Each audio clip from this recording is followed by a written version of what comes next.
ini, insya Allah ujungnya adalah kesuksesan dan keberhasilan. Ya. Di dalam Al-Quran disebutkan kan surat Al-Insyirah sampai 2 ayat itu. Fa innamal usri yusron, innamal usri yusra. Sesungguhnya bersama kesulitan akan ada kemudahan. Sesungguhnya bersama kesulitan akan ada kemudahan. Sulit dulu baru kemudian mudah. Begitu filosofinya. Jangan mudah dulu. Kalau mudah dulu ujungnya bisa sulit. Kalau kita mencari kemudahan saja dalam hidup ini, ujungnya bisa sulit. Sulit dulu baru mudah. Tapi jangan seperti kisah seorang ibu yang melahirkan anak kembar 2 itu. Ketika lahir pertama sulit, yang kedua mudah. Akhirnya diberi nama. Anak yang pertama Muhammad Usri. Anak yang kedua Muhammad Yusra. Supaya mudah katanya Usri Yusra. Kasihan tapi anak yang pertama artinya Muhammad sulit begitu. Ya. Jadi ini menggambarkan begitu. Ini keyakinan. Puasa itu melatih itu. Keyakinan bersama Allah Subhanahu wa taala. Ya. Orang yang yakin kepada Allah akan menjadi orang yang jujur. Ya. Akan menjadi orang yang amanah.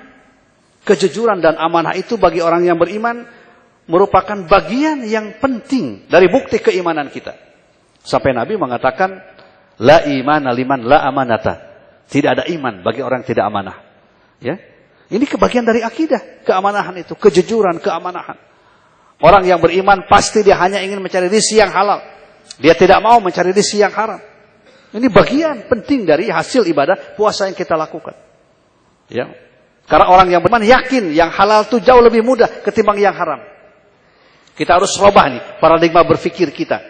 Sekarang ini kan banyak yang mengatakan jangankan mencari rezeki yang halal, yang haram juga apa? Susah katanya ya. Jangankan yang halal, yang haram juga susah. Saya kira harus kita rubah nih paradigma berpikir ini. Bahwa mencari rezeki yang halal jauh lebih mudah ketimbang mencari rezeki yang haram. Ya, dan yang halal itu jauh lebih banyak ketimbang yang haram. Allah memberikan kepada kita orang-orang yang beriman yang halal itu jauh lebih banyak daripada yang haram. Coba kita tengok binatang-binatang yang diharamkan jumlahnya sedikit, lebih banyak yang halal, dan yang diharamkan pun juga itu untuk kebaikan kita. Ya, binatang darat ada beberapa macam saja, tapi yang hidup di laut itu semuanya halal, termasuk Nyi Roro Kidul. Ya, itu termasuk yang halal. Ya, jadi jangan maksud saya jangan percayalah. Sekarang kan banyak sekali kepercayaan-percayaan itu. Adat dan tradisi. Ya, adat yang tradisi yang demikian tuh. Percaya kepada ini, percaya kepada ini. Sampai main bola pun ditentukan kemenangannya oleh apa? Oleh siapa itu yang terkenal itu? Ya, seolah-olah percaya begitu. Ini bahaya sekali. Bahaya sekali. Ya, itu bertentangan dengan nilai-nilai keimanan kita. Kemusyrikan itu begitu dahsyatnya, begitu hebatnya. Ya. Nah, jadi kekuatan akidah perlu kita bangun. Kejujuran, amanah, ya, itu bagian dari ini. Termasuk juga keyakinan kita, termasuk bagian dari akidah bahwa ajaran Islam itu ajaran yang sempurna. Yang mencakup semua bidang kehidupan. Yang sempurna ajaran Islam itu mencakup semua bidang kehidupan, tidak ada pemisahan. Ibadah puasa ini kan menghantarkan kita kepada kesadaran yang semacam itu. Dimanapun kita beribadah. Kapanpun kita beribadah. Malam hari beribadah. Bangun juga beribadah. Makan juga beribadah. Tidur juga beribadah. Bekerja juga beribadah. Dihantarkan kita oleh ibadah shaum. Dididik. Ya, ibadah shaum menghantarkan kita pada bulan Ramadan ini. Bulan di mana kita meyakini bahwa ajaran Islam adalah ajaran yang mencakup semua bidang kehidupan. Tadi saya cerita Roger Graudi ya.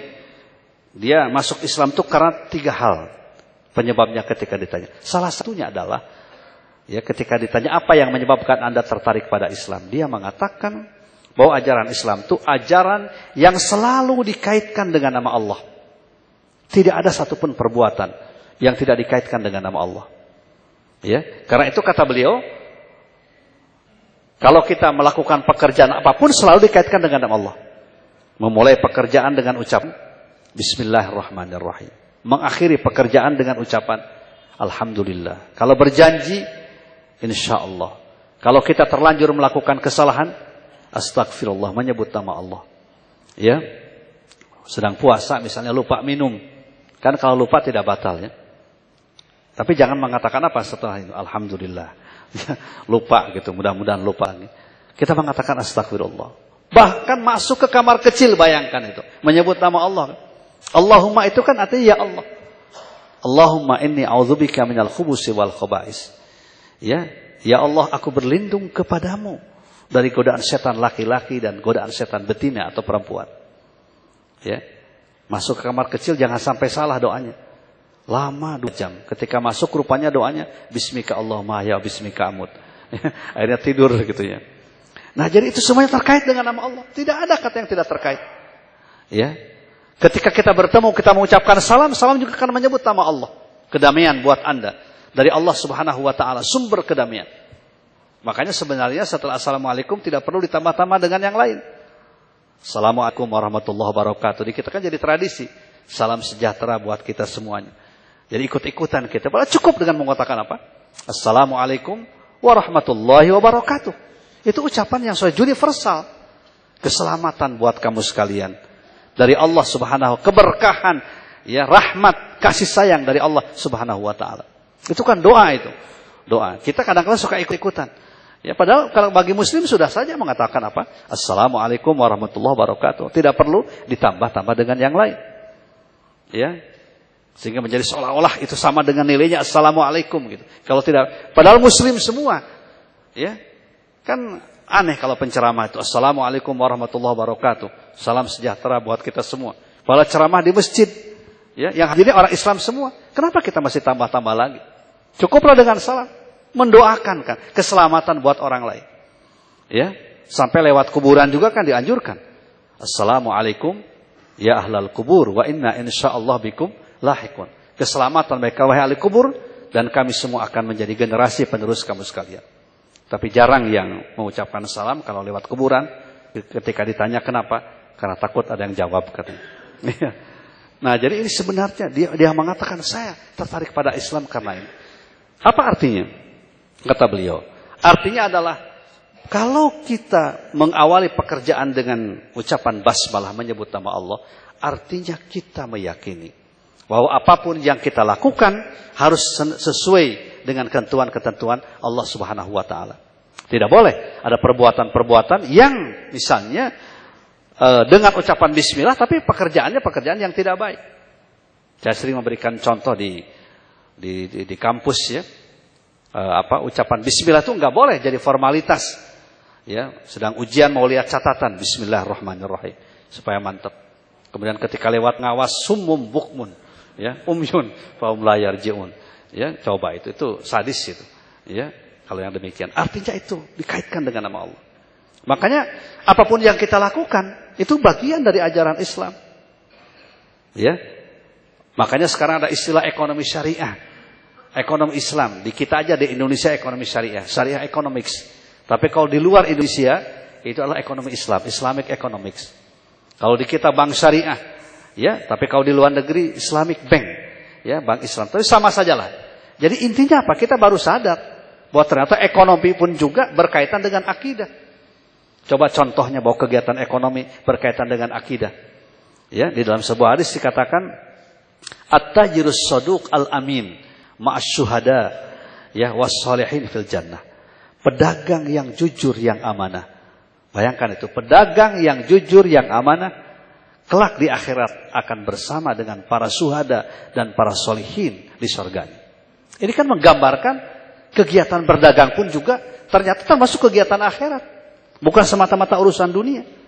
Kalau dalam dagangnya kita jujur, tidak mempermainkan takaran timbangan, tidak mempermainkan kualitas, tidak mengiklankan sesuatu yang tidak sesuai dengan kenyataannya, ya, maka kita akan dimasukkan oleh Allah ke dalam surga nanti bersama dengan para syuhada dan sholihin.